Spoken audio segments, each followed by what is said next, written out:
Hello friend, कैसे आप लोग। आई होप आप सभी ठीक होंगे और आपकी तैयारी काफी अच्छी चल रही होगी। तो आज की वीडियो मेरी उनके लिए है जो लोग डी ट्रिपल एस की तैयारी कर रहे हैं। तो मैं जो आज बात करने वाला हूँ बहुत ही ज्यादा इंपॉर्टेंट टॉपिक है। इतना इंपॉर्टेंट है कि इसका आपके सिलेक्शन के अंदर अहम रोल रहता है, बहुत ही इंपॉर्टेंट रोल रहता है इसका, और लोग अक्सर इसको इग्नोर करके चलते हैं। और जिसने भी इग्नोर किया ना, उसका सिलेक्शन नहीं हुआ है। ठीक है, तो इसको बिल्कुल हल्के में ना ले। चलो ठीक है, आता हूँ अपने टॉपिक के ऊपर। देखो, आज का जो टॉपिक हमारा वो ये है कि हिंदी में आप 19 से 20 नंबर कैसे लेके आए। मैं 19 की बात कर रहा हूँ, 19 से 20, मैं 18 की बात नहीं कर रहा हूँ। और जो मैं आपको बताऊंगा ना उतना कर लेना आप, इससे बाहर एक भी क्वेश्चन आपको देखने को नहीं मिलेगा। जो अभी का पैटर्न जो चल रहा है, सेम यही क्वेश्चन बार बार रिपीट हो रहे हैं। ठीक है, चाहे आप मई का पेपर देख लो, जो हुआ है हमारा मई का, जून का, जुलाई का, सेम वही पैटर्न है। और इससे पहले जो 2024 के अंदर जो पेपर हुए पीजीटी के, वो भी सेम ही पैटर्न रहा है। ठीक है। अच्छा, एक है, उन्होंने कमेंट किया था कि सर अगर आपकी वीडियो को डी ट्रिपल एस बी वालों ने देख लिया, जो पेपर बना रहे हैं ना, वो फिर क्या नाम पैटर्न को चेंज कर देंगे। भाई मैं कह रहा हूँ अब पैटर्न चेंज नहीं होने वाला है। क्यों? क्योंकि उनके जो कमान से तीर निकल चुकी है और वो तीर हमारी तरफ आ रही है अब। ठीक है, अब कुछ होने वाला नहीं, वापस तीर नहीं जाएगी वो। बस हमें क्या करना है, उस तीर से अपने आप को डिफेंस करना है। और उसका तरीका बता रहा हूँ मैं आपको कि क्या करना है आपको। ठीक है, तो ठीक है, स्टार्ट करते हैं, फटाफट टॉपिक पर आते हैं। तो देखो, मैं जो बताऊंगा ना आपको बिल्कुल बताऊंगा क्रम से, सीरियल वाइज। जो सबसे ऊपर रहेगा नंबर 1 पर, वो सबसे इंपॉर्टेंट है, और जो सबसे लास्ट में रहेगा ना, वो कम इंपॉर्टेंट है, लेकिन इंपॉर्टेंट वो भी है। ठीक है, और उससे बाहर एक भी क्वेश्चन आपको देखने को नहीं मिलेंगे। और मैं ये भी बताऊंगा आपको क्या पूछ रहा है। 10 ऐसे टॉपिक रहेंगे अभी मेरे सामने, आपके सामने, जो पूछ रहे हैं, और 10 टॉपिक ऐसे हैं जो पेपरों में नहीं पूछ रहे हैं। ठीक है, मैं उसका भी बताऊंगा आपको क्या करना है जो नहीं पूछ रहे हैं। देखो, सबसे पहले आपके पेपर में क्या आ रहा है, सबसे पहले जो नंबर 1 है, सबसे ज्यादा इंपॉर्टेंट है, वो आ रहा है आपके पेपरों में, वाक्य शुद्धि। आपको एक सेंटेंस दे देंगे वो, और एक या दो या तीन। ठीक है, और ये क्वेश्चन जो आ रहे हैं ना वाक्य शुद्धि के, ये 3 से 4 क्वेश्चन बन रहे हैं पेपरों के अंदर में। एक तो आ ही नहीं रहा है। या तो 2 आएगा या 3 आएगा या 4 भी आपको मैक्सिमम देखने को मिल सकते हैं। जैसे कि क्वेश्चन है, आपको दिख रहा होगा एक क्वेश्चन है, जिसमें क्वेश्चन ये है कि मैंने तुम्हारे मित्र से बात किया, वाक्य का शुद्ध रूप है। तो आपको बताना है क्या इसका वाक्य का शुद्ध रूप है। ठीक है, देखो, अच्छा आपको लग रहा होगा इजी, लेकिन लोग इसके अंदर भी काफी गलतियां कर रहे हैं। पता नहीं कहाँ से आते हैं ऐसे लोग। ठीक है, चलो, इसका क्वेश्चन सेकंड ऑप्शन ठीक है, मैंने तुम्हारे मित्र से बात की है। ठीक है, सेकंड जो क्वेश्चन बन रहा है पेपर के अंदर हिंदी में, वो आ रहा है आपका Khalistan, fill in the blank. भाई खालिस्तान आता है एक, और उसमें आपको भरना होता है। ठीक है, कि वो कुछ भी दे देगा उसके अंदर खालिस्तान के अंदर, चाहे वो कारक में दे सकता है, आपको कारक वर्ड डाल देगा उसके अंदर, या कोई सिंपल और वही वर्ड डाल देगा। तो उस खालिस्तान को आपको भरना है। जैसे कि क्वेश्चन है ये आपके सामने, किसान के घर डैश जो है बस डैश कर दिया है, और कहा है कि वाक्य के रिक्त स्थान के लिए उपयुक्त क्रिया विशेषण किस विकल्प में है। ठीक है, ये भी खालिस्तान ही है, लेकिन ये अगर आप देखो तो ये विशेषण का एक टॉपिक है। तो इसके अंदर सिंपल है, इसका जो आंसर है 4, इसका आंसर है। ठीक है, रोज सूखता है, किसान के घर अनाज रोज सूखता है, एक ये हो गया। ये जो फिल इन द ब्लैंक है ना खालिस्तान, ये क्वेश्चन भी आपके 3 से 4 क्वेश्चन बन रहे हैं। ठीक है, और कम से कम 3 तो बन ही रहे क्वेश्चन के अंदर। नंबर गिनते रहना कितने बनेंगे टोटल। मैं आपको लास्ट में टोटल भी करूंगा, टोटल की कितने क्वेश्चन हुए और कितने नंबर लास्ट में टोटल हमारे हो गए। फिर जो थर्ड नंबर आता है हमारा, वो है वाक्यों का क्रम। आपको सेंटेंस बहुत सारे वाक्य दे देंगे, और उससे कहेगा कि क्या नाम है, शब्दों को तोड़ देगा वो, और कहेगा इसको क्रम में लगाओ। ठीक है, जैसे कि ये क्वेश्चन आपके सामने दिखा हुआ, क्वेश्चन नंबर 12, नीचे दिए गए वाक्य खंडों को सही क्रम में व्यवस्थित कीजिए। ठीक है, अब मैं सारा क्वेश्चन नहीं पढ़ रहा हूँ ना, टाइम काफी लंबा हो जाएगा। ठीक है, तो ये जो क्या नाम है वाक्य के क्रम है लगाने के, ये भी क्वेश्चन 1 से 2 क्वेश्चन आपके पेपरों में निश्चित रूप से बन रहे हैं, कंफर्म एकदम बन रहे हैं। फिर जो चौथा टॉपिक है हमारा पेपर के अंदर आ रहा है, वो आ रहा है मुहावरे और लोकोक्तियां। ठीक है, मुहावरे आपसे पूछ रहा है और लोकोक्ति आपसे पेपरों में बहुत पूछ रहा है इसके अंदर। जैसे कि क्वेश्चन आपके लिए है, मैं निकालता हूँ ये क्वेश्चन, 1 मिनट। जैसे कि देखो क्वेश्चन नंबर 1 लिखा हुआ, ये लिखा ठिकरा फोड़ना, मुहावरे का क्या अर्थ है।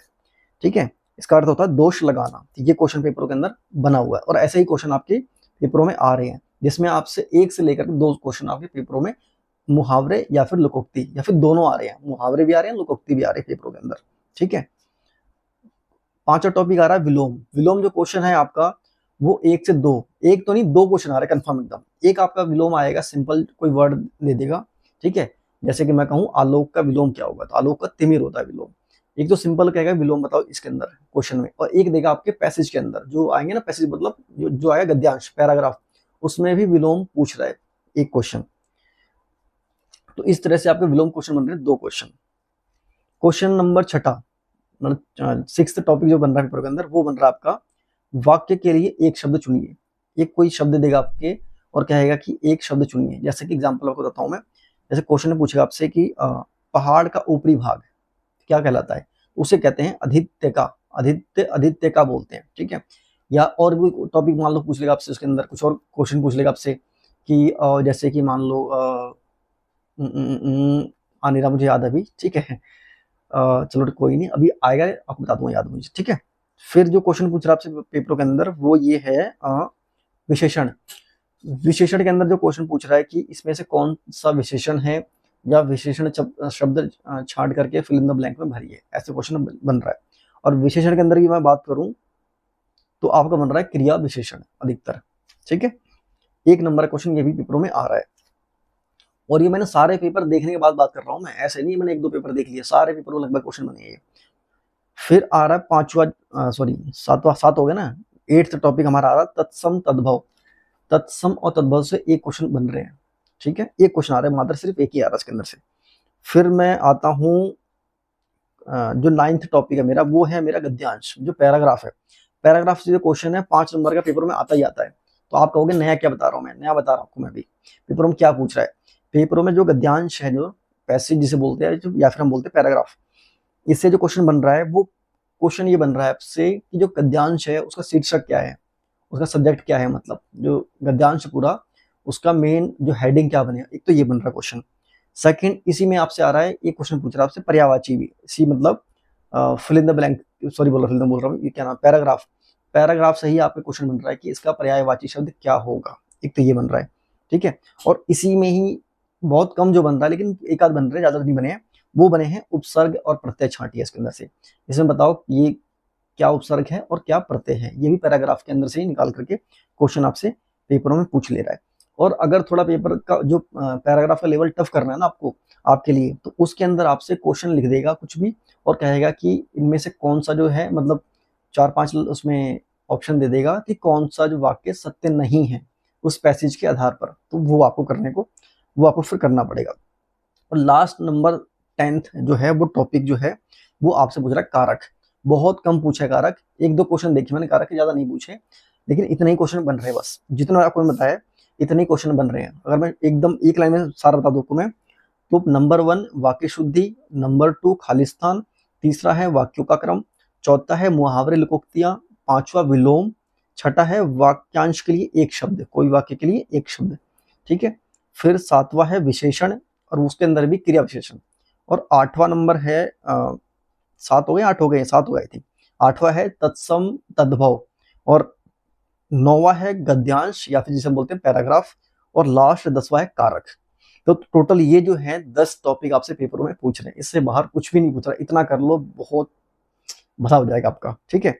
अगर मैं इन 10 के अंदर ही बोलूं कि इसको इग्नोर नहीं करना है, तो ऐसे 5 टॉपिक हैं जिसको बिल्कुल भी इग्नोर मत करना। 5 बहुत ज्यादा मेजर आपसे पेपर में पूछे आ रहे हैं। पहला वाक्य शुद्धि, दूसरा खालिस्तान, तीसरा वाक्योक्रम, चौथा मुहावरे और 5वां विलोम शब्द। ये 5 सबसे ज्यादा इंपॉर्टेंट है, ठीक है। अगर कुछ ना करो तो 5 कर लेना, तो भी आपके लगभग 15 नंबर आसानी से बन जाएंगे।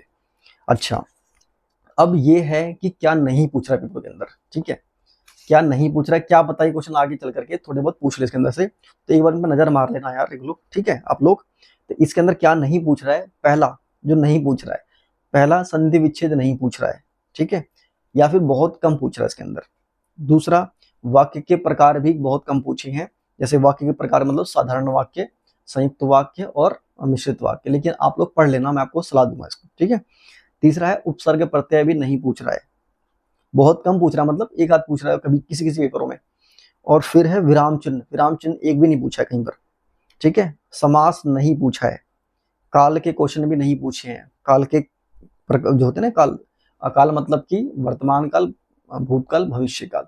एक क्वेश्चन देखिए बस मैंने, 1-2 क्वेश्चन बना, ये भी नहीं पूछ रहा है। लिंग परिवर्तन करना, ठीक है, जैसे कि पुरुष का स्त्री, ये लिंग परिवर्तन करना, ये भी क्वेश्चन नहीं पूछ रहा है। अलंकार के एक भी क्वेश्चन नहीं पूछे पेपर में, अलंकार के एक भी नहीं देखे मैंने क्वेश्चन अलंकार के। तो छंद के भी एक क्वेश्चन भी नहीं देखे। ठीक है, तो ये 10 टॉपिक ऐसे हैं जो पेपर में नहीं पूछ रहा है, और जो पूछ रहा है 10 नंबर के, वो आपको 10 ऐसे टॉपिक है जो पेपर में पूछ रहा है, वो आपको मैंने बता दिया है।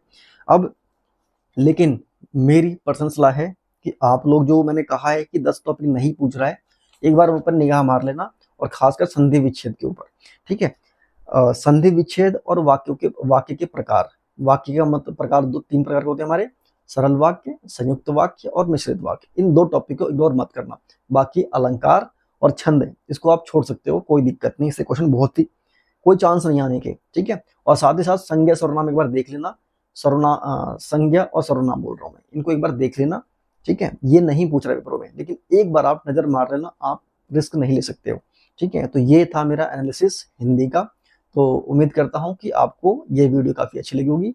अगर आपको लगा है कि ये वीडियो आपके लिए हेल्पफुल है, तो प्लीज़ वीडियो को लाइक करें और चैनल को सब्सक्राइब करें। ठीक है, और हाँ, एक और बात, आपके लाइक और आपके फॉलो करने से ही मुझे मालूम चलता है कि हाँ, मेरी वीडियो आपको अच्छी लग रही है। ठीक है, तो आपसे रिक्वेस्ट है, प्लीज़ ध्यान रखना इस बात का। ठीक है, ओके, बाय।